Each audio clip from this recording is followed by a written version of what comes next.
Selamat datang kembali di channel kami, para penjelajah misteri. Siapkan diri kalian untuk perjalanan malam ini, di mana kegelapan akan membawa kita pada cerita-cerita yang tak terduga dan rahasia yang tersembunyi.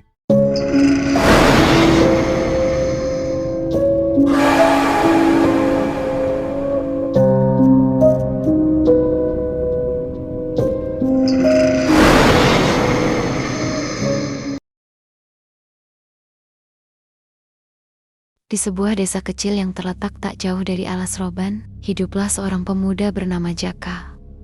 Desa itu terlihat tenang di siang hari, dengan deretan rumah sederhana, jalan tanah yang berdebu saat kemarau dan becek ketika hujan turun. Dari luar, desa itu tampak biasa saja. Namun, bagi Jaka, desa itu seperti tempat yang selalu mengingatkannya bahwa ia bukan siapa-siapa. Jaka hidup dalam keadaan serba kekurangan sejak kecil. Ayahnya meninggal saat ia masih remaja, sementara ibunya sakit sakatan dan akhirnya menyusul beberapa tahun kemudian. Sejak saat itu, Jaka hidup sendiri di rumah peninggalan orang tuanya yang sudah nyaris roboh. Dinding rumahnya terbuat dari papan tua yang mulai lapuk, atapnya bocor di sana-sini, dan lantainya masih tanah. Jika hujan turun deras, Jaka harus memindahkan barang-barangnya ke sudut rumah agar tidak basah. Pakaiannya pun tak pernah berubah. Kaos kusam yang warnanya sudah pudar, celana panjang yang lututnya tipis karena terlalu sering dipakai, dan sandal jepit yang talinya pernah putus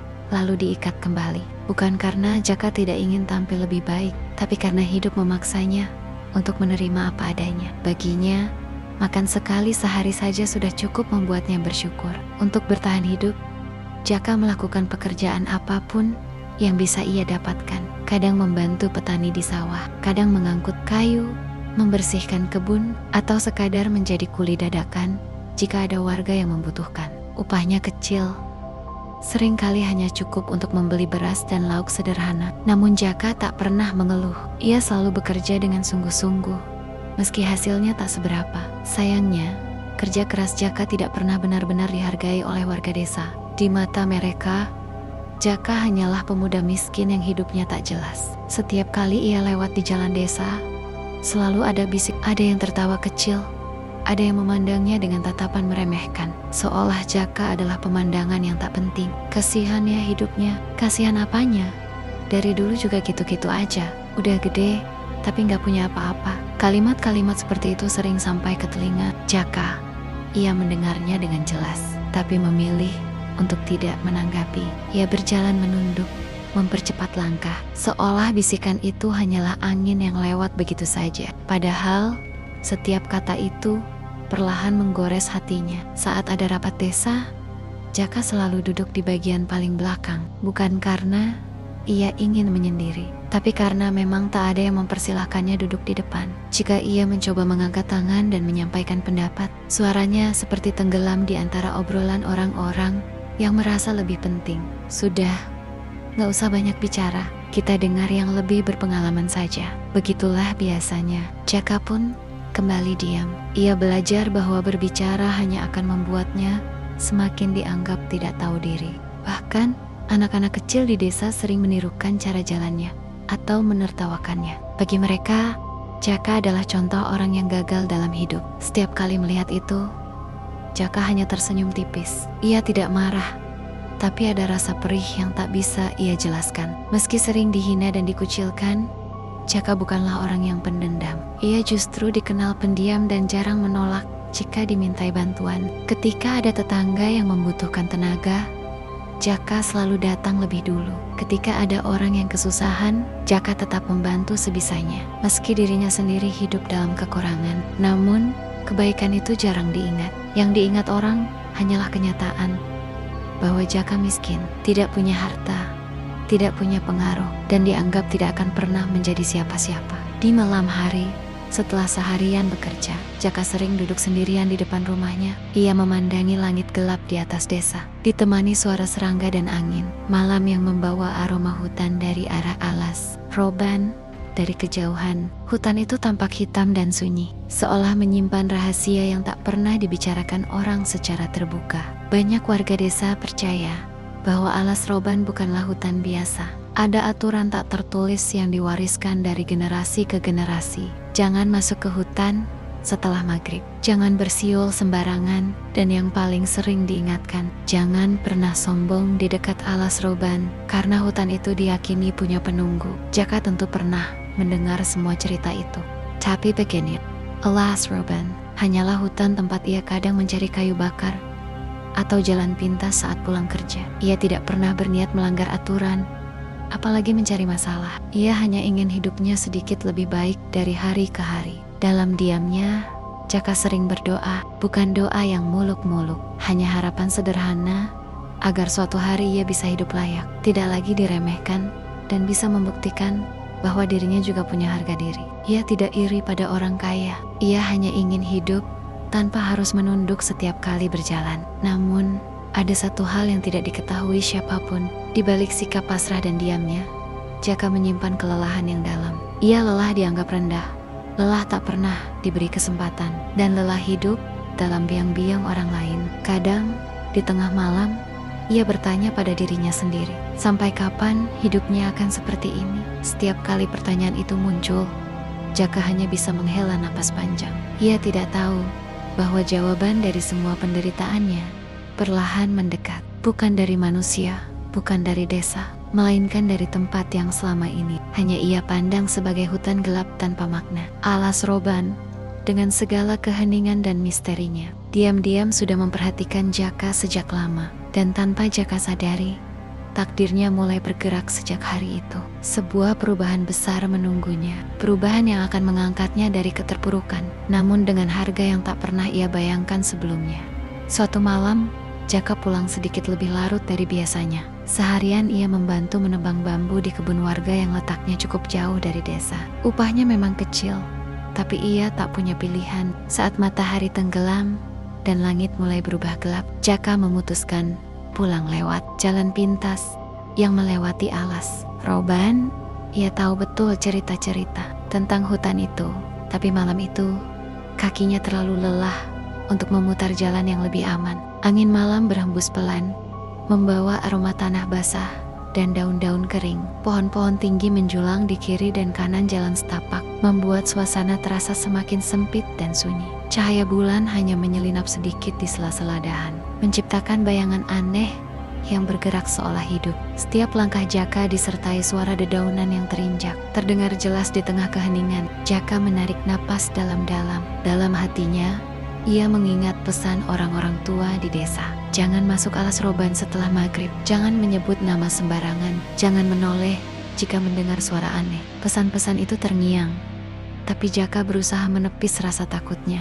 Ia menunduk, mempercepat langkah, berniat segera keluar dari hutan. Namun belum jauh melangkah, langkah Jaka terhenti. Di depan, sekitar beberapa meter dari jalan setapak, ia melihat sesuatu yang membuatnya ragu.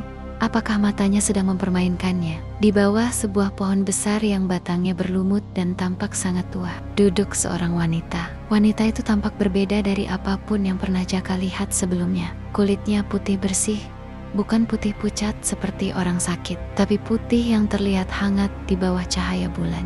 Rambutnya panjang tergerai, hitam mengkilap, jatuh menutupi bahunya. Wajahnya cantik, namun bukan cantik yang mencolok, melainkan cantik yang menenangkan, seolah bisa membuat siapapun lupa akan rasa lelah dan takut. Jaka berdiri terpaku, otaknya berusaha berpikir masuk akal. Siapa wanita ini? Mengapa sendirian di tengah alas roban pada malam hari? Seharusnya rasa takut langsung muncul, tapi anehnya, perasaan itu tidak datang. Yang ia rasakan justru rasa hangat dan tenang, seolah keberadaan wanita itu membuat hutan di sekitarnya tidak lagi terasa angker. Wanita itu mengangkat wajahnya dan menatap Jaka. Tatapannya lembut, tanpa kesan mengancam. Bibirnya melengkung membentuk senyum tipis. "Mas, bisa temani aku sebentar?" ucapnya dengan suara halus. Suara itu terdengar begitu dekat, begitu akrab, seolah Jaka sudah mengenalnya sejak lama. Jaka menelan ludah. Ia sempat ragu untuk menjawab. Dalam hatinya, ada suara kecil yang menyuruhnya pergi, tapi ada perasaan lain yang lebih kuat yang membuat kakinya tetap diam di tempat. Iya, jawab Jaka pelan, hampir tak terdengar. Tanpa sadar, ia melangkah mendekat. Setiap langkah terasa ringan, seolah kakinya digerakkan oleh sesuatu yang tak bisa ia jelaskan. Saat ia duduk tidak jauh dari wanita itu, Jaka baru menyadari betapa sunyinya hutan di sekeliling mereka. Tidak ada suara burung malam, tidak ada suara serangga, hanya ada angin dan napas mereka berdua. Wanita itu memperkenalkan diri dengan nama yang sederhana, nama yang terasa asing namun akrab di telinga Jaka. Ia tidak banyak bercerita tentang Ace, hanya mengatakan bahwa ia sering berada di sekitar alas roban. Jaka pun tidak banyak bertanya. Anehnya, pembicaraan mereka mengalir begitu saja. Mereka berbincang tentang hal-hal sederhana, tentang hidup, tentang kesepian, tentang perasaan tidak dianggap oleh orang lain. Jaka, yang biasanya pendiam dan jarang membuka diri, malam itu merasa sangat mudah bercerita. Ia menceritakan hidupnya yang miskin, bagaimana ia sering dihina dan diremehkan, bagaimana ia lelah menjalani hari yang terasa selalu sama. Wanita itu mendengarkan dengan penuh perhatian. Ia tidak menyela, tidak menghakimi. Sesekali ia mengangguk, sesekali tersenyum kecil. Tatapannya membuat Jaka merasa dihargai, sesuatu yang hampir tidak pernah ia rasakan selama ini. "Aku paham rasanya," kata wanita itu pelan. "Hidup memang sering tidak adil." Jaka mengangguk, dadanya terasa hangat. Ia bahkan lupa bahwa dirinya sedang berada di hutan yang terkenal angker. Waktu terasa berjalan begitu cepat. Atau mungkin justru berhenti sama sekali. Jaka tidak tahu berapa lama mereka duduk di sana, tapi perasaan nyaman itu membuatnya enggan beranjak. Sesekali, Jaka memperhatikan gerak-gerik wanita itu. Ada hal-hal kecil yang terasa janggal, namun tidak cukup kuat untuk membuatnya curiga. Cara wanita itu duduk terlalu tenang, hampir tidak bergerak. Rambutnya tidak terhembus angin, meski angin malam cukup kencang. Namun setiap kali pikiran aneh itu muncul, Jaka segera menepisnya. Dalam benaknya, ia hanya berpikir bahwa malam itu ia bertemu seseorang yang mau mendengarkannya tanpa memandang rendah. Itu saja sudah cukup. Saat bulan semakin tinggi, wanita itu perlahan berdiri. Gerakannya anggun, hampir seperti melayang. Jaka ikut berdiri, merasa sedikit kecewa karena pertemuan itu harus berakhir. Wanita itu menatap Jaka dengan lebih serius. Senyumnya masih ada, tapi kini terasa lebih dalam, seolah menyimpan sesuatu. "Mas Jaka," ucapnya, menyebut nama Jaka dengan tepat. Padahal Jaka merasa belum pernah menyebutkan namanya. "Kalau Mas mau hidupmu berubah, temui aku lagi di sini." Jaka terkejut. Ia ingin bertanya maksud dari perkataan itu, tapi kata-katanya seolah tertahan di tenggorokan. Sebelum ia sempat berkata apapun, wanita itu melangkah mundur ke arah pohon besar. Dalam sekejap, tubuhnya tertutup bayangan, lalu menghilang begitu saja, seakan ditelan oleh gelapnya alas roban. Jaka berdiri terpaku, hatinya berdebar kencang. Baru saat itulah ia merasakan hawa dingin menjalar di punggungnya. Keringat dingin mulai mengalir, membasahi tengkuk dan punggungnya. Suara-suara hutan kembali terdengar, seolah alam baru saja bernapas lagi. Dengan langkah tergesa, Jaka melanjutkan perjalanannya pulang. Setiap bayangan membuatnya menoleh. Setiap suara ranting patah membuat jantungnya hampir meloncat. Namun, hingga keluar dari alas roban, tidak ada apapun yang menghalanginya. Sesampainya di rumah, Jaka duduk terdiam cukup lama. Pikirannya penuh dengan wajah wanita itu, suaranya, dan kata-katanya yang terus terngiang. Ia mencoba meyakinkan dirinya bahwa semua itu hanya pertemuan aneh yang tidak perlu dipikirkan terlalu dalam. Tapi semakin ia mencoba melupakan, semakin kuat bayangan itu melekat di benaknya. Malam itu, Jaka sulit tidur. Setiap kali memejamkan mata, ia merasa seperti masih berada di bawah pohon besar di alas roban, ditemani senyum menenangkan seorang wanita misterius. Dan jauh di dalam hatinya, tanpa ia sadari, sebuah rasa penasaran mulai tumbuh. Sebuah rasa yang perlahan akan menyeretnya kembali ke tempat itu, ke dalam perubahan hidup yang sama sekali tidak ia duga. Sejak malam pertemuan pertamanya di alas roban, hidup Jaka perlahan berubah. Meski saat itu, ia belum menyadarinya sepenuhnya. Hutan yang dulu hanya ia lewati sebagai jalan pintas, kini menjadi tempat yang selalu memanggilnya kembali. Hampir setiap malam, setelah pekerjaannya selesai dan desa mulai sunyi, langkah Jaka tanpa sadar mengarah ke jalan setapak yang menuju alas roban. Awalnya ia mencoba melawan keinginan itu. Ia ingat pesan orang-orang tua, ingat cerita tentang orang yang masuk hutan dan tak pernah kembali dengan selamat. Tapi setiap kali ia berbaring di rumahnya yang sepi, bayangan wajah wanita itu selalu muncul. Senyumnya, suaranya, dan tatapan matanya yang menenangkan seolah memanggil Jaka untuk datang lagi. Dan setiap kali ia datang, wanita itu selalu ada, duduk di bawah pohon besar yang sama, seakan tak pernah berpindah tempat. Seolah ia sudah tahu Jaka akan datang.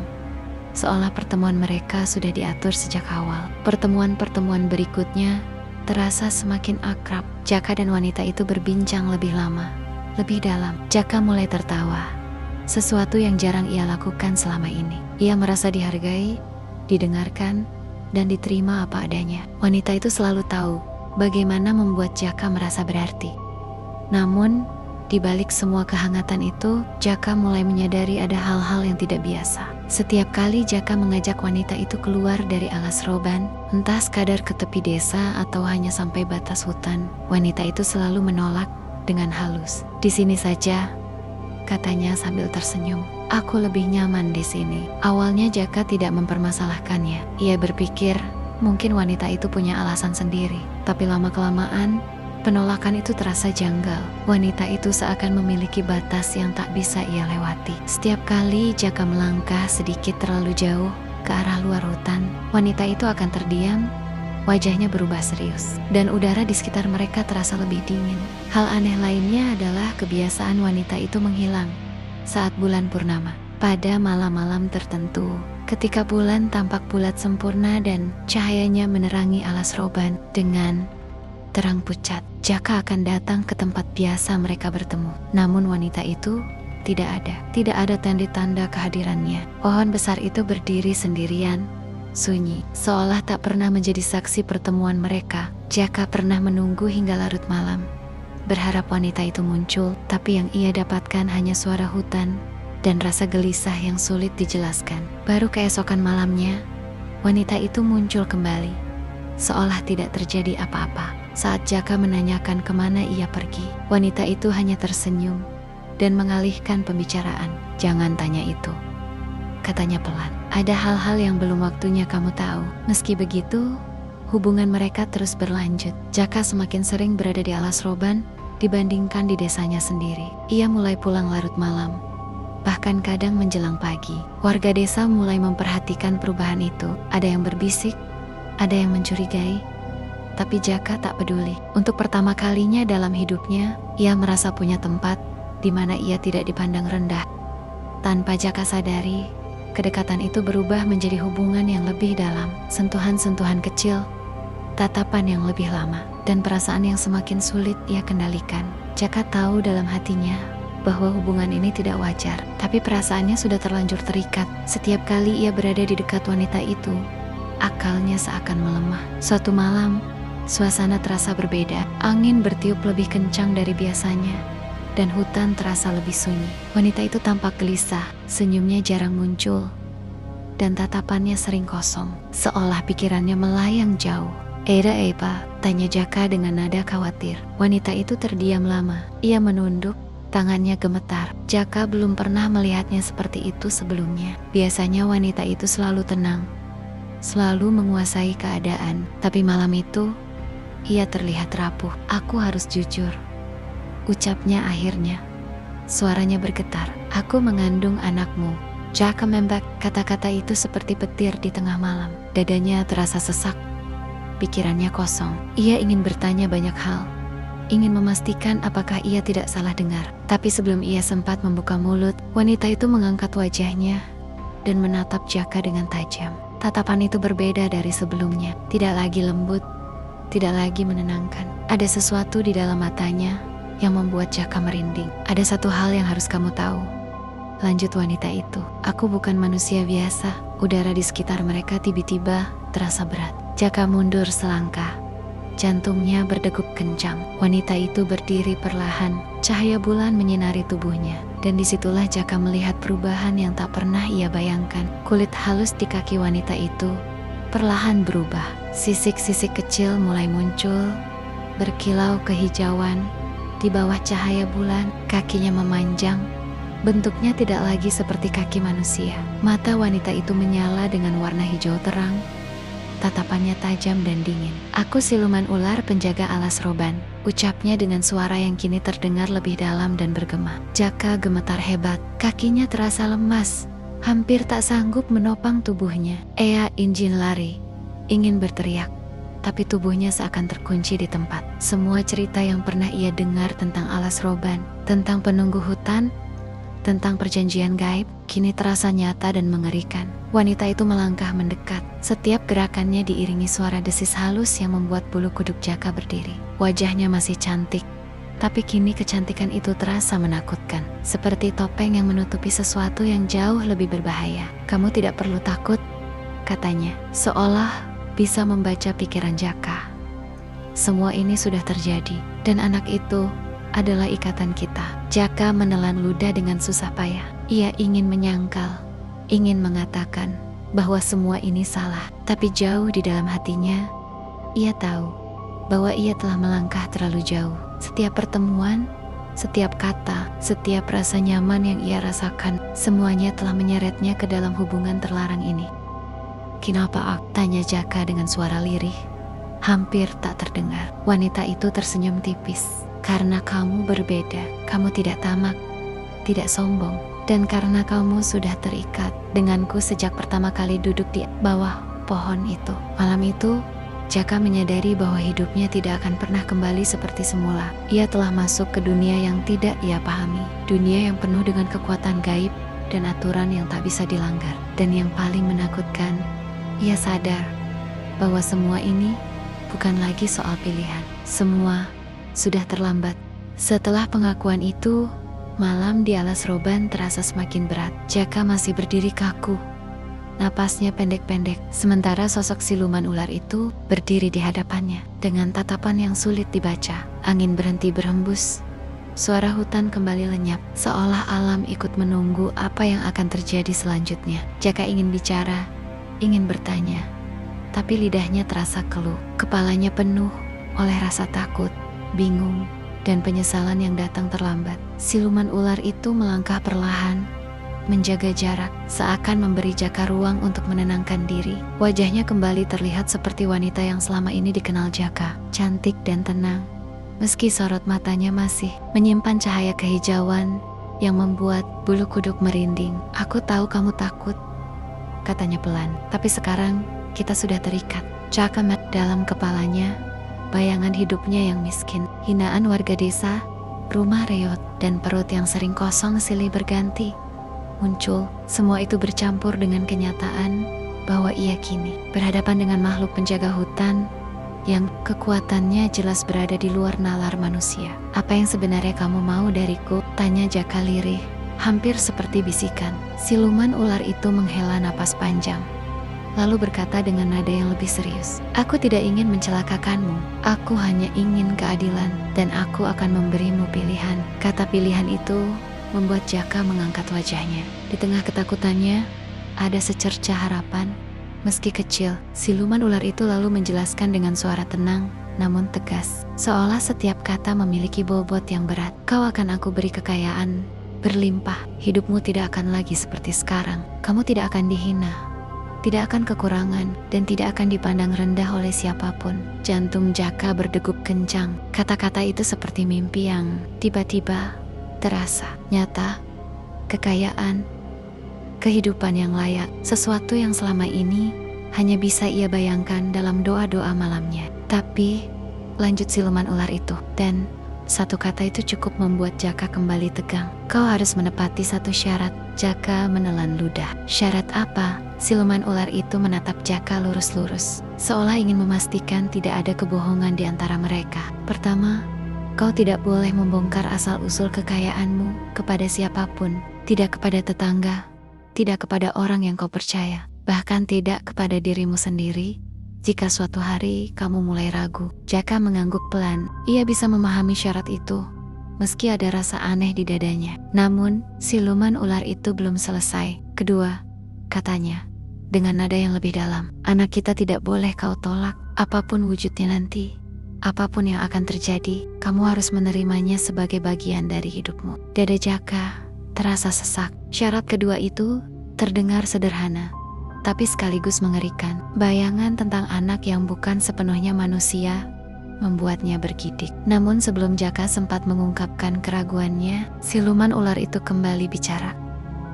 Jika kau menolak salah satu dari syarat ini, maka semua yang aku berikan akan aku ambil kembali. Bukan hanya harta, tapi juga apa yang paling berharga bagimu. Jaka tahu, ia tidak perlu bertanya apa maksud dari kalimat terakhir itu. Ancaman itu terasa jelas.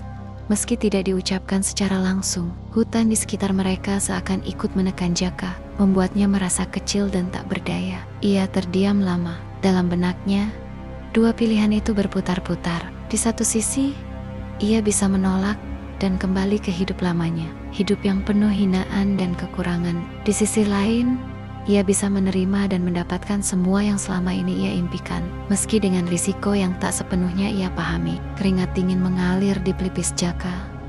Ia teringat ibunya, yang dulu sering berkata bahwa hidup miskin bukanlah aib, tapi menyerah adalah kesalahan. Namun ia juga teringat bagaimana ibunya meninggal dalam keadaan kekurangan, tanpa pernah merasakan hidup yang layak. Apa aku benar-benar punya pilihan? Tanya Jaka pelan. Siluman ular itu tidak langsung menjawab. Ia hanya tersenyum tipis. Senyum itu bukan senyum kemenangan, melainkan senyum seseorang yang sudah tahu arah takdir. Pilihan selalu ada, katanya akhirnya. Tapi setiap pilihan punya harga. Jaka menutup mata. Ia menarik napas dalam-dalam, mencoba menguatkan dirinya. Ia sadar bahwa hidupnya sudah berubah sejak ia duduk di bawah pohon besar itu.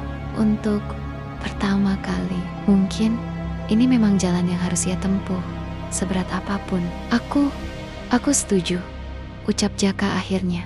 Suaranya gemetar namun tegas. Aku akan menepati syarat itu. Begitu kata-kata itu keluar dari mulutnya, udara di sekitar mereka berubah. Angin kembali berhembus, tapi kali ini terasa lebih hangat. Tanah di bawah kaki Jaka bergetar halus, seolah merespons keputusan itu. Siluman ular itu tersenyum lebih lebar, dan cahaya kehijauan di matanya perlahan meredup. Mulai malam ini, katanya, takdirmu sudah terikat denganku dan alas roban. Siluman ular itu mengulurkan tangannya. Ragu sejenak, Jaka akhirnya menyambutnya. Saat kulit mereka bersentuhan, Jaka merasakan sensasi dingin yang menjalar hingga ke tulang. Sekilas, ia melihat bayangan ular besar melingkar di antara pepohonan, lalu menghilang dalam gelap. Tanpa banyak kata, siluman ular itu melangkah mundur dan menghilang di balik pepohonan, meninggalkan Jaka sendirian di bawah pohon besar. Jaka berdiri terdiam, mencoba mencerna apa yang baru saja terjadi. Malam itu, ia pulang dengan langkah gontai. Pikirannya kosong, perasaannya campur aduk antara takut dan harap. Sesampainya di rumah, Jaka terjatuh ke atas tikar tipisnya. Ia menatap atap rumah yang berlubang, melihat cahaya bulan masuk melalui celah-celah kayu. Ia bertanya pada dirinya sendiri, apakah semua ini nyata atau hanya mimpi buruk yang terlalu panjang. Namun rasa dingin di telapak tangannya masih terasa, mengingatkannya bahwa perjanjian itu sungguh terjadi.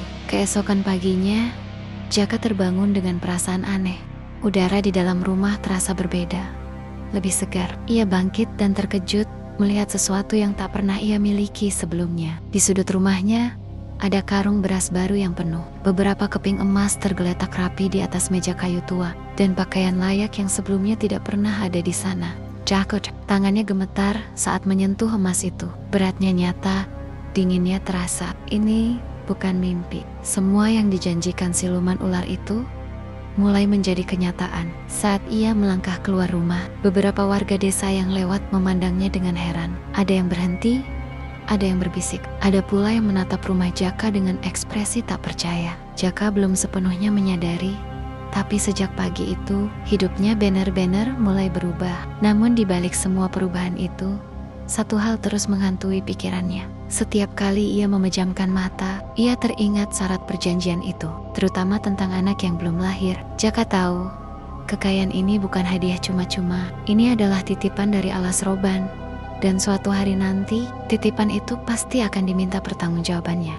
Perubahan dalam hidup Jaka terjadi begitu cepat, seolah waktu dipercepat hanya untuknya. Dalam hitungan minggu, rumah reot yang dulu hampir roboh berubah menjadi bangunan besar berdinding kokoh dengan atap genteng baru yang mengilap. Halaman rumahnya luas, bersih, dan tertata rapi. Tidak ada lagi lantai tanah atau dinding papan berlubang. Semua terlihat seperti rumah orang berada, sesuatu yang dulu hanya bisa Jaka pandangi dari jauh sambil menelan ludah. Tak berhenti di situ, sawah pun mulai menjadi miliknya. Awalnya hanya sebidang kecil, lalu bertambah luas sedikit demi sedikit. Anehnya, setiap sawah yang ia kelola selalu menghasilkan panen melimpah. Padi tumbuh lebih subur dari milik tetangga, tidak pernah terserang hama, dan selalu panen tepat waktu. Para petani lain mulai heran, bahkan iri. Meski tidak berani mengucapkannya terang-terangan, usaha yang dirintis Jaka pun selalu untung. Apapun yang ia jalani seolah diberi jalan mulus. Saat ia membuka usaha jual beli hasil bumi, pembeli datang tanpa perlu dipanggil. Ketika ia mencoba beternak, hewan-hewan peliharaannya tumbuh sehat dan cepat besar. Tidak ada penyakit, tidak ada kerugian, uang mengalir deras ke tangannya. Lebih cepat dari yang bisa ia bayangkan. Desa kecil dekat Alas Roban yang dulu memandang Jaka sebelah mata, kini berubah sikap. Orang-orang yang dulu menghindar saat berpapasan, kini tersenyum lebar dan menyapa lebih dulu. Mereka yang dulu berbisik menghina, kini berbicara dengan nada penuh hormat. Mas Jaka sekarang beda ya, usahanya lancar terus, orangnya sukses, dermawan pula. Kata-kata itu terdengar di mana-mana. Jaka hanya tersenyum kecil, menunduk sopan, seperti kebiasaannya. Ia masih orang yang sama, hanya hidupnya yang berubah drastis. Namun di balik senyum itu, ada kegelisahan yang tak pernah benar-benar pergi. Warga desa mulai sering datang ke rumah Jaka. Ada yang sekadar silaturahmi, ada yang ingin menjalin kerjasama, ada pula yang terang-terangan berharap bantuan. Jaka tidak pelit, ia membantu sebisanya, memberi pinjaman, memberi pekerjaan, bahkan menyumbang untuk kegiatan desa. Reputasinya pun semakin baik. Dari pemuda miskin yang diremehkan, ia berubah menjadi sosok terpandang. Namun, semakin siang Jaka terlihat bercahaya di mata orang-orang. Semakin gelap malam-malam yang harus ia jalani sendirian. Setiap malam Jumat, tanpa pernah terlewat, Jaka selalu bersiap setelah Isya. Ia mengenakan pakaian sederhana, membawa bungkusan berisi sesajen yang telah ia siapkan dengan hati-hati. Di dalamnya ada bunga, makanan, dan benda-benda tertentu yang tidak pernah ia biarkan orang lain melihat. Ia selalu berangkat sendirian. Jika ada yang bertanya kemana ia pergi, Jaka hanya menjawab singkat, ada urusan sebentar. Tidak ada yang berani memaksa bertanya lebih jauh. Langkahnya selalu mengarah ke Alas Roban. Hutan itu tetap sama, gelap dan sunyi, seolah tidak terpengaruh oleh perubahan hidup Jaka. Jalan setapak yang ia lewati terasa semakin akrab, namun juga semakin berat. Setiap kali memasuki batas hutan, jantung Jaka selalu berdebar lebih kencang. Bau tanah lembab, suara dedaunan, dan angin malam seakan menyambutnya dengan cara yang tidak ramah. Di bawah pohon besar yang menjadi saksi awal segalanya, Jaka meletakkan sesajen itu. Ia duduk bersila, menundukkan kepala, dan menunggu. Kadang ia melihat bayangan samar di antara pepohonan. Kadang ia hanya mendengar desis halus, seperti sesuatu yang melata perlahan di tanah. Wanita itu tidak selalu menampakkan diri, tapi Jaka tahu ia selalu ada. Ia merasakan kehadirannya, menekan, mengawasi. Setiap kali ritual itu selesai, Jaka merasa sebagian dari dirinya tertinggal di hutan itu. Saat pulang, langkahnya selalu lebih cepat. Ia jarang menoleh, meski sering merasa ada sesuatu yang mengikutinya dari belakang. Hingga suatu malam, ketika ia tiba di rumah, Jaka mendengar suara yang membuat tubuhnya membeku. Dasis, suara itu pelan, nyaris tak terdengar, tapi cukup jelas untuk membuat bulu kuduknya berdiri. Suara gesekan, seperti sisik yang menyentuh tanah atau kayu. Suara itu berasal dari belakang rumahnya. Jaka berdiri diam beberapa saat, menahan napas. Keringat dingin mengalir di pelipisnya. Ia tahu betul suara apa itu, meski tak berani memastikan dengan mata kepala sendiri. Dengan langkah pelan, ia masuk ke rumah dan menutup pintu rapat-rapat. Namun suara itu tidak langsung menghilang. Malam-malam berikutnya, suara desis itu semakin sering terdengar. Kadang dari belakang rumah, kadang dari samping, kadang terasa sangat dekat, seolah melingkari dinding rumahnya. Tak jarang Jaka terbangun di tengah malam dengan perasaan seperti sedang diawasi. Ia mulai jarang tidur nyenyak. Setiap kali memejamkan mata, bayangan siluman ular itu muncul, disertai ingatan tentang syarat perjanjian yang telah ia setujui. Kekayaan yang ia nikmati kini terasa seperti pisau bermata dua. Di satu sisi, hidupnya nyaman. Di sisi lain, ketenangannya perlahan terkikis. Warga desa tidak tahu apapun tentang malam-malam Jaka. Mereka hanya melihat hasilnya. Mereka melihat rumah besar, sawah luas, dan senyum dermawan. Tidak ada yang tahu bahwa setiap kekayaan itu datang bersama kewajiban yang tak bisa ditawar. Beberapa orang mulai berbisik, mencoba menebak-nebak rahasia Jaka. Ada yang mengatakan Jaka menemukan harta karun. Ada yang menyebut ia mendapat warisan jauh. Ada pula yang curiga ia memelihara sesuatu. Namun tak ada yang berani menyebut alas roban secara langsung. Setiap kali mendengar gosip itu, Jaka hanya diam. Ia teringat syarat pertama perjanjian. Ia tidak boleh membongkar asal-usul kekayaannya. Dan sejauh ini, ia masih mampu menepatinya. Meski tekanan semakin besar. Suatu malam Jumat, setelah pulang dari alas roban, suara desis itu terdengar lebih jelas dari biasanya. Jaka memberanikan diri mengintip dari celah jendela.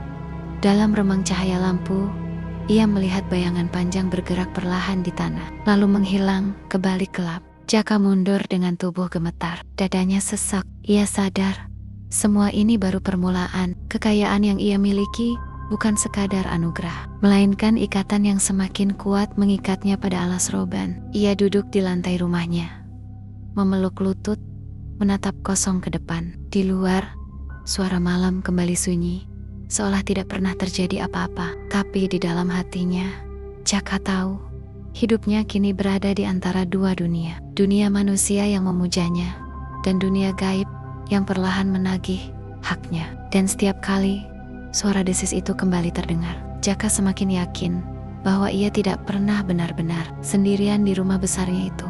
Waktu berjalan tanpa terasa, dan malam yang selama ini Jaka takuti akhirnya tiba. Malam ketika janji yang terucap di alas roban harus benar-benar ditepati. Langit gelap tanpa bintang, angin bertiup pelan, namun membawa hawa yang terasa berat di dada. Jaka berdiri di bawah pohon besar itu lagi, tempat segalanya bermula. Tanah di sekitarnya lembab, bau hutan terasa lebih tajam dari biasanya. Siluman ular itu muncul perlahan dari balik pepohonan. Wajahnya pucat, napasnya terdengar lebih berat, dan tubuhnya tampak lemah. Jaka bisa merasakan bahwa saat itu bukan malam biasa.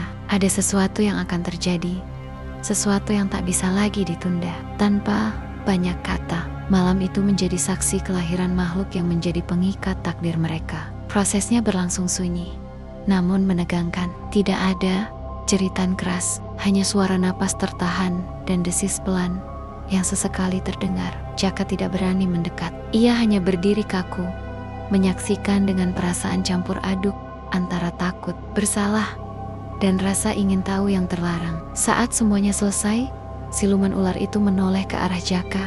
Di tangannya ada seorang bayi kecil yang dibungkus kain tipis. Sekilas, bayi itu tampak seperti bayi manusia biasa.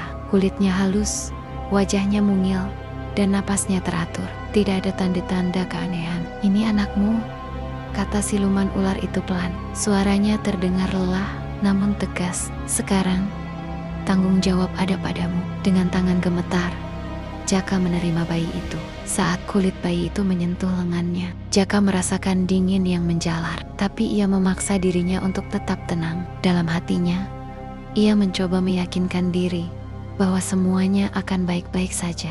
Mungkin inilah ujian terakhir sebelum hidupnya benar-benar tenang. Siluman ular itu menatap Jaka lama, seolah ingin memastikan sesuatu. "Ingat perjanjian kita," ucapnya sebelum perlahan menghilang ke dalam kegelapan alas roban. Jaka pulang dengan langkah berat, menggendong bayi itu erat-erat. Sepanjang jalan, hutan terasa lebih sunyi dari biasanya, seolah seluruh alas roban sedang memperhatikannya. Sesampainya di rumah, Jaka meletakkan bayi itu di kamar yang telah ia siapkan. Lampu minyak menyala redup, menerangi wajah bayi itu yang tampak tenang dalam tidur. Siang hari berlalu tanpa kejadian aneh. Bayi itu menangis seperti bayi biasa, menyusu, dan tertidur. Jaka mulai sedikit lega. Ia berpikir mungkin ketakutannya berlebihan. Mungkin anak itu akan tumbuh seperti manusia pada umumnya. Namun semua berubah saat malam tiba. Ketika jam menunjukkan lewat tengah malam, Jaka terbangun oleh perasaan tidak nyaman. Udara di dalam rumah terasa dingin menusuk. Dari arah kamar bayi, terdengar suara pelan,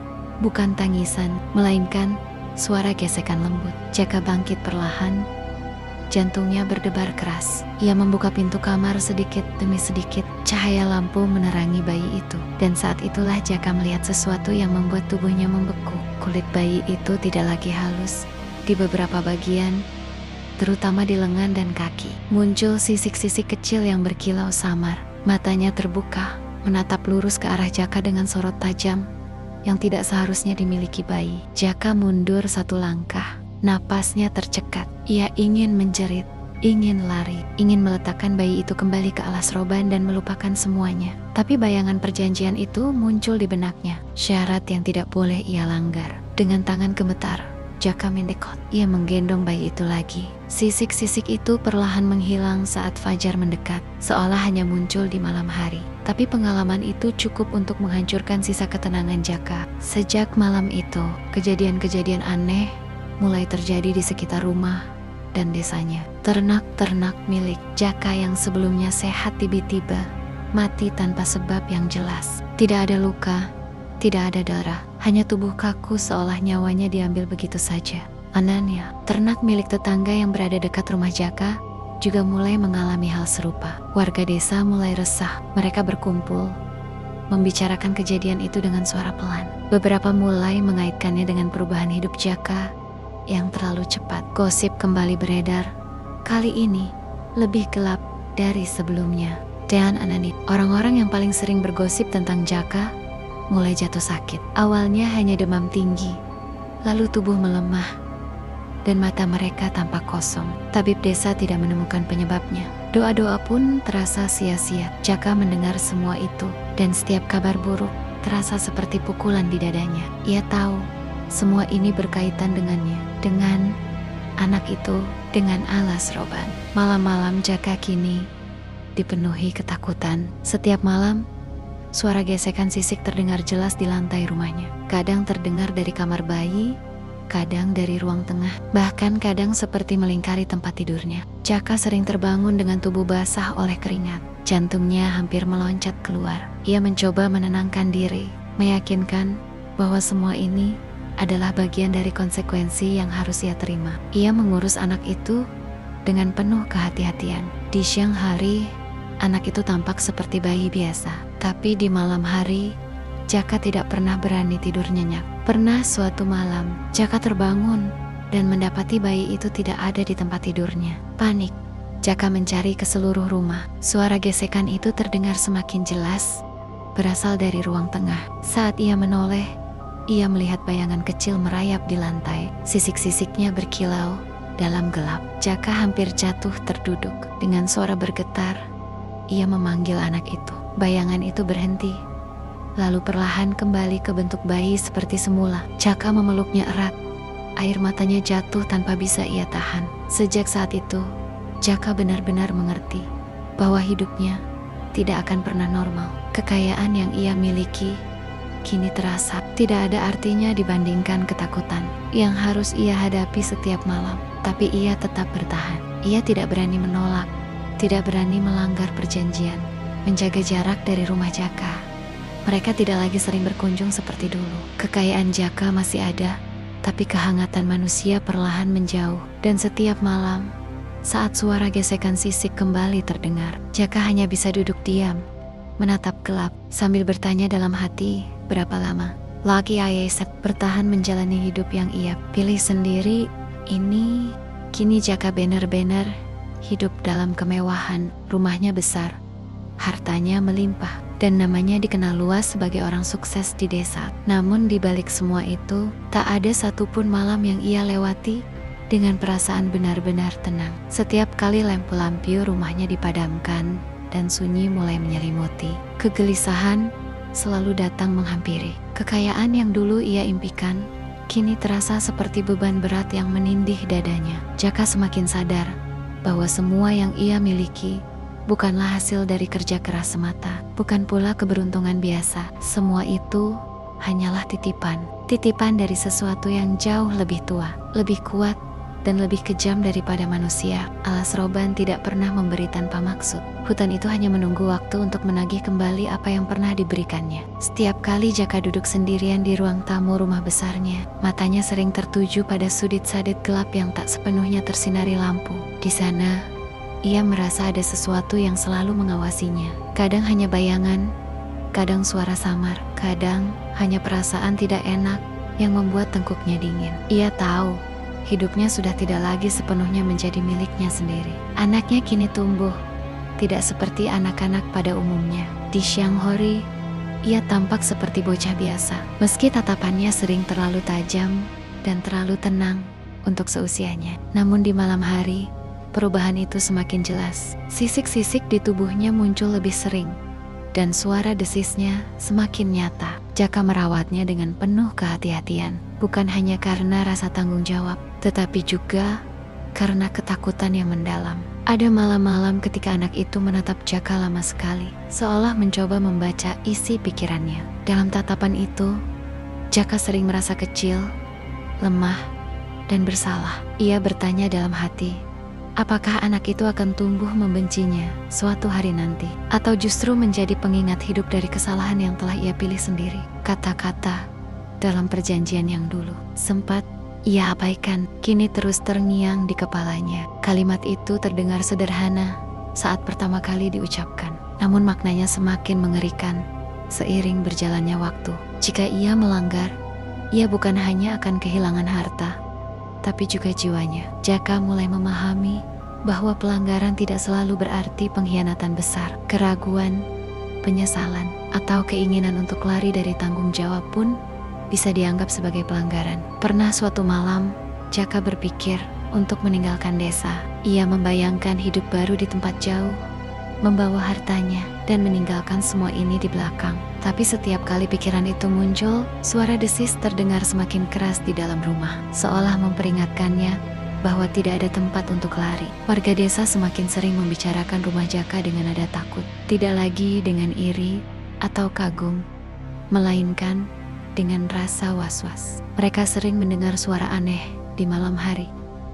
Suara gesekan berat di tanah, suara ranting patah, dan kadang suara seperti napas besar yang ditahan. Beberapa orang mengaku melihat bayangan panjang bergerak dari halaman rumah Jaka menuju arah alas Roban. Tak ada yang berani memastikan apa yang mereka lihat. Namun satu hal yang sama, setiap malam selalu ada suara seperti ular besar yang melata perlahan. Jejaknya kadang terlihat samar di tanah basah, panjang dan berliku, mengarah ke hutan. Jaka tahu persis apa itu. Ia tahu setiap suara, setiap getaran tanah, setiap malam yang terasa semakin sunyi. Itu adalah pengingat bahwa perjanjian itu masih berlaku dan bahwa waktunya akan tiba. Kadang, saat berdiri di depan jendela, Jaka melihat bayangan besar bergerak di kegelapan, menghilang di antara pepohonan alas Roban. Ia tidak lagi terkejut. Yang ia rasakan hanyalah lelah menjalani hidup yang tampak sempurna di luar, tapi hancur di dalam. Ia teringat masa lalu, saat hidupnya miskin dan penuh hinaan. Saat itu ia memang menderita, tapi setidaknya hatinya masih ringan. Kini, dengan segala kekayaan yang ia miliki, tidurnya tidak pernah nyenyak, pikirannya tidak pernah tenang, dan senyumnya hanya menjadi topeng. Di beberapa malam tertentu, Jaka duduk di beranda rumahnya hingga dini hari. Ia menatap ke arah hutan, mencoba berdamai dengan takdir yang telah ia pilih. Ia bertanya pada dirinya sendiri, apakah semua ini sepadan? Apakah harga yang harus ia bayar terlalu mahal? Namun pertanyaan itu tak pernah menemukan jawaban. Anaknya semakin jarang berbicara, namun semakin sering menatap hutan. Kadang, di tengah malam, anak itu berdiri di depan pintu, seolah ingin pergi. Jaka tahu,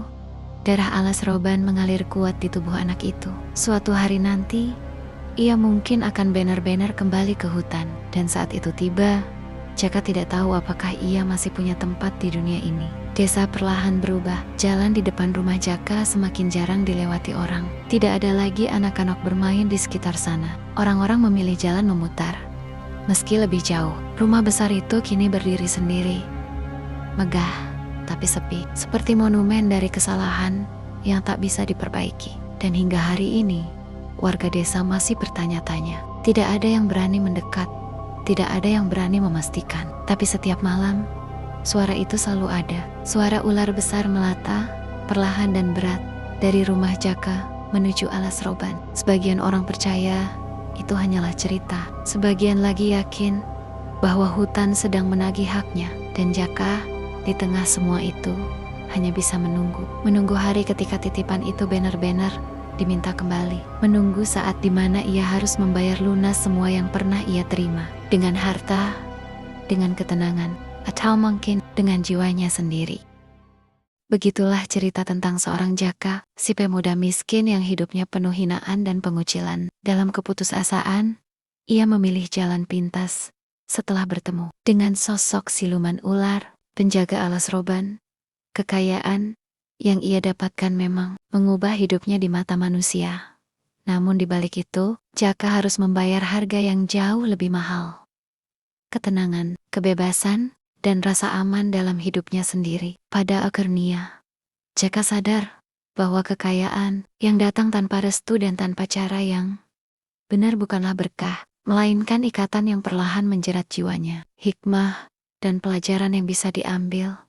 Cerita ini mengajarkan bahwa hinaan dan perlakuan buruk dari orang lain memang menyakitkan, tetapi memilih jalan yang salah demi membuktikan diri hanya akan membawa penyesalan. Tidak semua yang terlihat indah di awal akan berakhir baik. Kekayaan, kekuasaan, atau keberuntungan yang diperoleh dengan cara melanggar nilai dan moral seringkali menyimpan konsekuensi yang tidak terlihat. Kesabaran, keteguhan hati, dan usaha yang jujur mungkin terasa berat dan lambat. Namun, itulah jalan yang paling aman untuk mendapat kebahagiaan yang sesungguhnya. Kisah Jaka juga mengingatkan bahwa manusia sering lupa membaca syarat kecil dalam setiap pilihan hidupnya. Ketika keinginan menguasai segalanya, kita bisa kehilangan hal yang paling berharga, ketenangan jiwa dan kebebasan sebagai manusia. Terima kasih sudah menjadi pendengar setia di channel ini. Jika sahabat horor semua suka dengan cerita ini, alangkah baiknya untuk menekan tombol subscribe,